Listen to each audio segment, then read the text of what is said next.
Hi, readers. I have been reading a lot of nonfiction books lately, and I thought I'd share with you something that I've been doing that's really been helping me understand the new information that I come across. As nonfiction readers, it really helps to think about our new learning by connecting it to what we already know, or what we call our background knowledge. This is really important to do because thinking about our background knowledge can help us understand new information. Let me show you what I mean. I've been reading a lot lately about the Civil War. I have this book called A Civil War Scrapbook, and every chapter is about something new. And I thought today I would read a little bit about women in the Civil War.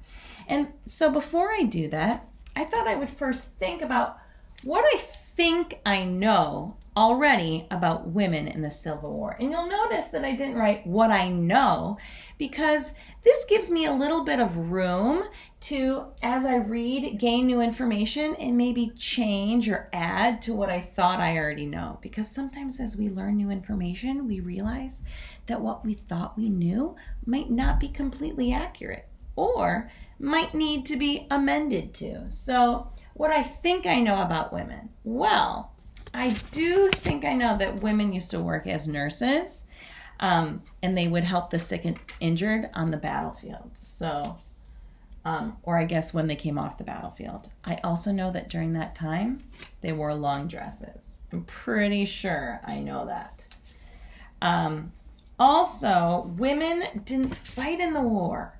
Only men. I'm going to write that down. So here, this is some background knowledge that I'm going to start with before I read. Now I'm going to start reading. And I thought I would pick up right here on this part that says nurses. Many women served as nurses in the Civil War. Just like I thought. Often working as volunteers, they assisted field workers with their grim task of caring for the wounded and comforting the dying. Women helped with surgery and amputations, changed bandages, and tried to keep patients clean and fed. Even though most worked far behind the battlefields, the work was dangerous and constant under very difficult circumstances. Well, I was right. They did work as nurses, but I have some new learning to add on to that. They helped with surgeries. I didn't know that. And I also didn't realize that the work was really dangerous. So I'm writing that to what I learned. It was dangerous and tiring. I'm going to keep on reading. Spies. Belle Boyd and Rose O'Neill Greenhow were among the women who served as Confederate spies, hiding battle plans in their hairs, pinning notes to the inside of their aprons, and hanging medicine letters and socks from the wire hoops under their skirts. These women were able to pass on goods and information without being suspected. I'm going to pause right there. Under their skirts. Did you hear that? They wore dresses and skirts. Since women were not seen as danger, they could listen in on conversations in hotel lobbies or stores, and they could pass on important information they heard. If caught, most were imprisoned, most were not imprisoned, but simply sent home. Okay, I'm already learning some new stuff.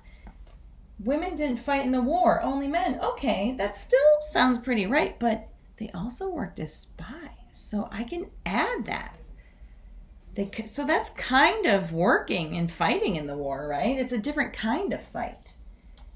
And they would pass along information by listening or carrying them in their clothes or under their skirts or pinned to their hair.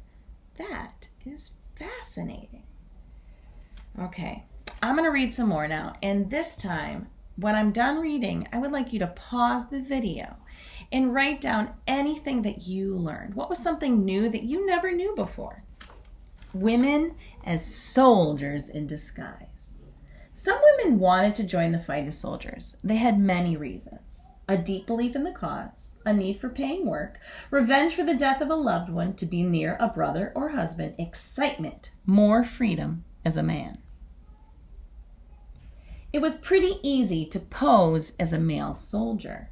Women cut their hair, lowered their voices, and put on the uniform. Many took on male mannerisms like spitting, smoking, chewing tobacco, and drinking whiskey to be more convincing in their roles.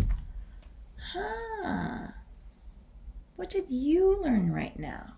Write down or share with somebody something new you learned.